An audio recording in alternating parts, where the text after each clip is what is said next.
Sir, భారతదేశం కొన్ని రోజుల క్రితం ఫ్రాన్స్ నుంచి 114 యుద్ధ విమానాలని, రాఫెల్ యుద్ధ విమానాలను కొనుగోలు చేసింది. అయితే ఇప్పుడు అంతటితో ఆగలేదు. భారత్ మళ్ళీ రష్యా నుంచి 200 Su-57 యుద్ధ విమానాలని కొనడానికి సిద్ధమవుతుంది.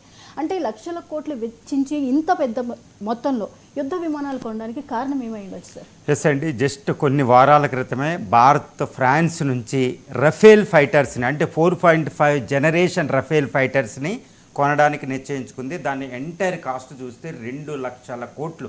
ప్రపంచంలోని అతిపెద్ద ఆయుధ ఒప్పందాల్లో ఇది ఒకటిగా నిలిచింది. కానీ కొన్ని వారాలు తిరగకుండానే ఇప్పుడు రష్యా నుంచి 5th జనరేషన్, అంటే 5వ తరం యుద్ధ విమానాలైన సుకోయ్ 57ME అనే, అంటే 2 వేరియంట్స్ ఉంటాయండి. ME 57 ఒకటి ఉంది, Su-57E ఉంది, Su-57M ఉంది. ఈ వేరియంట్స్లో మోస్ట్లీ Su-57M అనే 5వ తరం యుద్ధ విమానాలు, దట్టు కూడా ఇదో రఫేల్ 114 కాదండి, ఇప్పుడు 200 యుద్ధ విమానాలు. అంటే 10 స్క్వాడ్రన్ అంటారు. ఒక స్క్వాడ్రన్ అంటే 18 నుంచి 20 యుద్ధ విమానాలు ఉంటాయి. ఇప్పుడు 10 స్క్వాడ్రన్ యుద్ధ విమానాలని, అది 5వ తరం యుద్ధ విమానాలని భారత్ కొనడానికి నిశ్చయించుకుంది. ఈ డీలు త్వరలో కుదిరిపోతుందని తెలుస్తుంది. దీని కాస్ట్ రఫేల్ ఫైటర్స్ కంటే కొంచెం తక్కువ. ఎందుకంటే ఆ రఫేల్ ఫైటర్స్ కంటే పోలిస్తే ఇప్పుడు Su-57 యుద్ధ విమానాలని భారతదేశం ఒక 40, అంటే 4 స్క్వాడ్రన్ని డైరెక్ట్గా రష్యా నుంచి కొనుగోలు చేసేస్తుంది. డైరెక్ట్గా అదే తయారు చేసి మనకి ఇచ్చేస్తుందండి. కానీ మిగిలిన 6 స్క్వాడ్రన్ని భారతదేశంలో బెంగళూరు, హైదరాబాద్లో ఉన్న ఈ అంటే హిందుస్థాన్ ఏరోనాటిక్ లిమిటెడ్స్లో ఇక్కడ తయారు చేయబడతాయి అనమాట. అంటే రష్యా నుంచి ఈ 5వ తరం యుద్ధ విమానాలు ఎందుకు కొంటుంది? ఫ్రాన్స్ నుంచి కొంద కదా. అదేవిధంగా భారతదేశంలో తేజస్ మార్క్ 1, తేజస్ మార్క్ 2 లాంటి ఎన్నో, అంటే సుమారు 200-300 యుద్ధ విమానాలకు ఆర్డర్ ఇవ్వడం జరిగింది. దానికి కూడా సుమారు 62,000 కోట్లు ఒకసారి, 97,000 కోట్లు ఒకసారి స్పెండ్ చేయడం జరిగింది ఇప్పుడు తేజస్ ఫైటర్స్.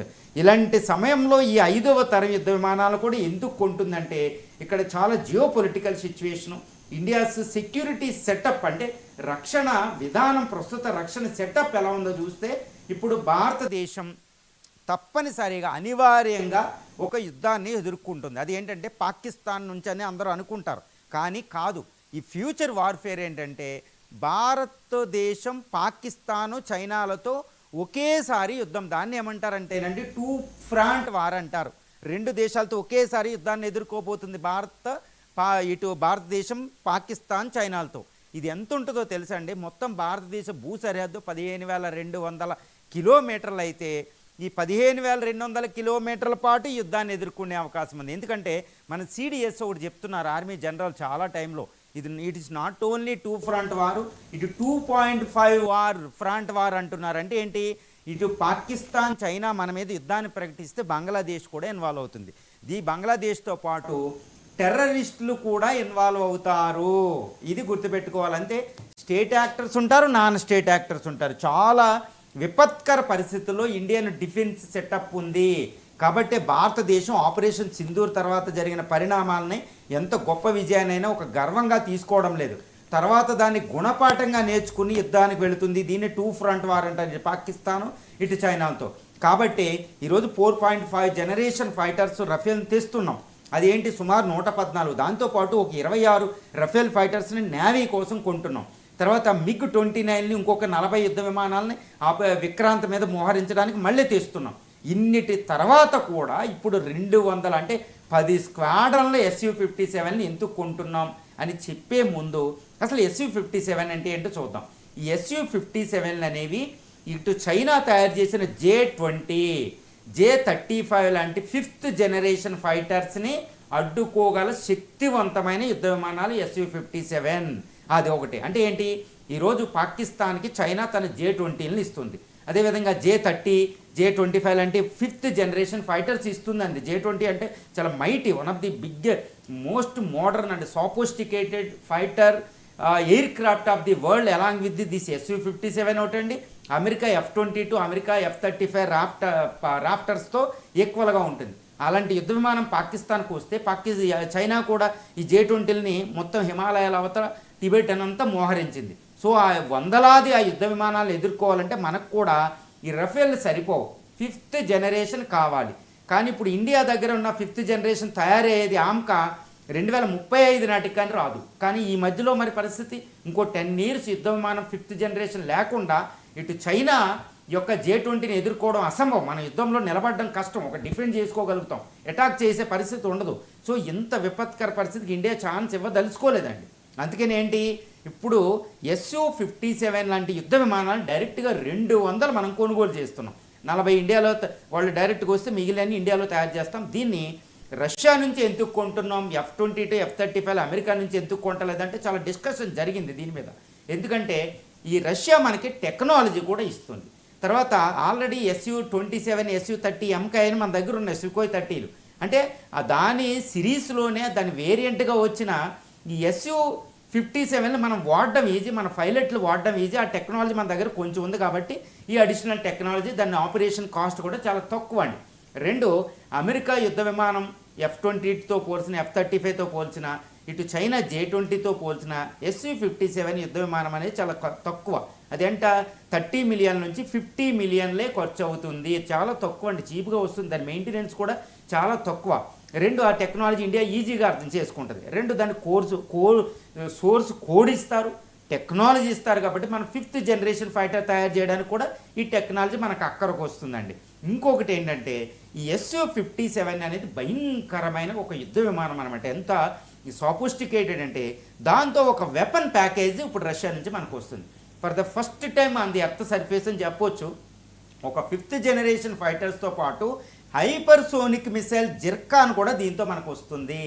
హైపర్సోనిక్ మిసైల్ని ప్రయోగించే ఒకే ఒక యుద్ధ విమానం ప్రపంచంలో Su-57. చైనాకి అంత సామర్థ్యం లేదు, అమెరికా కూడా అంత సామర్థ్యం లేదు. Su-57 వచ్చిందంటే శత్రు దుర్భేద్యం. ఈ జిర్కాన్ లాంటి హైపర్సోనిక్ మాక్ 7.5తో 7 కంటే ఎక్కువగా వెళుతుంది. ధ్వనివేగం 7 కంటే ఎక్కువ వెళ్ళే క్షిపణిని ప్రయోగిస్తుందండి అది జిర్కాన్. మన భారతదేశం కూడా బ్రహ్మోస్ బ్లాక్ 2 తయారు చేస్తున్నాం. ఈ క్షిపణిని దాంట్లో పెట్టవచ్చు. రెండోది ఏంటంటే ఈ యుద్ధ విమానంతో పాటు R-77 R-37 అంటే ఎయిర్ టు ఎయిర్, అంటే మన ఇండియాలో ఉన్న అస్త్రాలంటే మిసైల్స్ వస్తాయి. ఈ మిసైల్స్ని ఎదుర్కోవడం ప్రపంచంలో ఎవరికీ కుదరదు. అది ఇప్పుడు R-37 అని, R-77 అని, ఇవి ఏంటంటే ప్రత్యేకంగా యుద్ధ విమానం కోసం తయారు చేసింది రష్యా. వీటిని మనకి ఇస్తుందన్నమాట. వీటి వల్ల 400 కిలోమీటర్ల అవతలున్న యుద్ధ విమానాలను కూడా మనం గాలిలో పెట్టి కొట్టేయచ్చు అనమాట. ఇవి రఫేల్లో ఉన్న మెటియారు, స్కాల్ప్ మిసైల్స్ కంటే చాలా పవర్ఫుల్ ఈ R-37M అనేది. కాబట్టి మనం గుర్తుపెట్టుకోవాలంటే ఈ యుద్ధ విమానంతో పాటు R-37M, R-77, ఈ జిర్కాన్ లాంటివి. దీంతో పాటు యుద్ధ విమానం డ్రోన్లు కూడా ప్రయోగించగలదు, లేజర్ బీమ్ వెపన్స్ కూడా ప్రయోగించగలదు. చూసారా, అంటే ఈ యుద్ధ విమానం ఎంత పవర్ఫుల్ అంటే ఇంకా యుద్ధ విమానం ఉందని తెలిస్తేనే శత్రువు ఫస్ట్ మన మీదకి రాడు. అంటే యుద్ధాన్ని జరగకుండానే ఆపేసి అంతటి వెపన్ అనమాట. ఏదో అర్జునుడి దగ్గర పాశుపతాస్త్రం ఉంది కాబట్టి ఇంకా అర్జునుడిని ఎవరు ఎదుర్కోలేరు. అందుకనే శివుడు వచ్చి జరాసంధ వీళ్ళు అడుగుతారు ఏంటంటే అర్జునుడిని కూడా పాండవంలో ఒక రోజు కావాలని ఒకళ్ళు అడిగితే శివుడు అంటాడనమాట, అర్జునుడి తప్ప మిగిలిన నలుగురిని ఓడిస్తాం, ఎందుకంటే అర్జునుడి దగ్గర ఇన్విన్సిబుల్ వెపన్, నా వెపన్ పాశుపతాస్త్రం ఉందని. ఇప్పుడు యుద్ధ విమానం పాశుపతాస్త్రం లాంటిది అనమాట. ఇటు హైపర్సోనిక్ మిసైల్ని ప్రయోగిస్తుంది, డ్రోన్లు ప్రయోగిస్తుంది, లేజర్ బీమ్ లాంటివి ప్రయోగిస్తే, ఖాళీ 5000 లాంటి వెపన్స్ ప్రయోగిస్తుంది.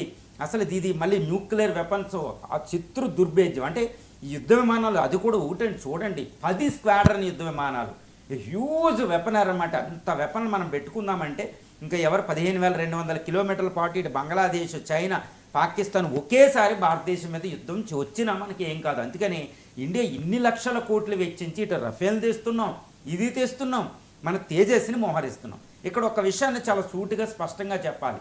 నిన్నటికి నిన్నే, ఈ రోజే మన యొక్క అంతకుముందు సుమారు 60 సంవత్సరాల పాటు భారత వాయుసేనకి ఒక పెద్ద అమ్ముల పొదులో పెద్ద అస్త్రంగా ఉన్న MiG-27లు విరమించుకుంటున్నాయి, రిటైర్డ్ అయ్యాయి.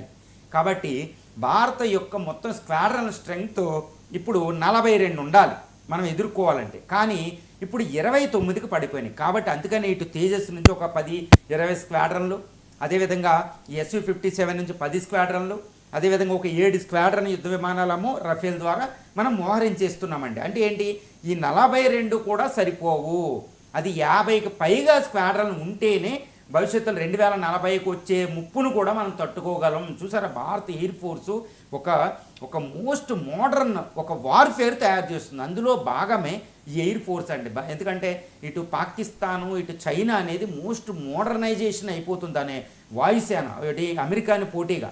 మరి ఆ చైనాని మనం ఎదుర్కోవాలంటే, ఆ చైనా హెల్ప్తో ఎప్పుడు పనిచేసే ఒక పాకిస్తాన్ని ఎదుర్కోవాలంటే, ఈ రెండింటిని ఒకేసారి యుద్ధంలో ఎదుర్కోవాలంటే భారత వాయుసేనే చాలా ముఖ్యం. కాబట్టే ఈరోజు 5th జనరేషన్ మనం ఆమ్కా తయారు చేయడం లేట్ అవుతుంది. కాబట్టి SU-57 లాంటి ఒక ఇన్విన్సిబుల్ అంటే ఓడింపడానికి వీలు లేని SU-57 నుంచి రష్యా తెస్తున్నాం. With technology, with almost all source codes అన్నీ పట్టి తెస్తున్నామండి.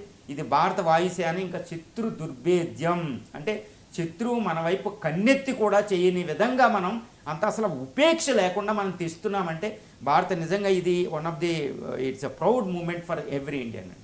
Yes sir. ఇక తెలంగాణ ఏర్పడి 14 సంవత్సరాల తర్వాత మొదటిసారిగా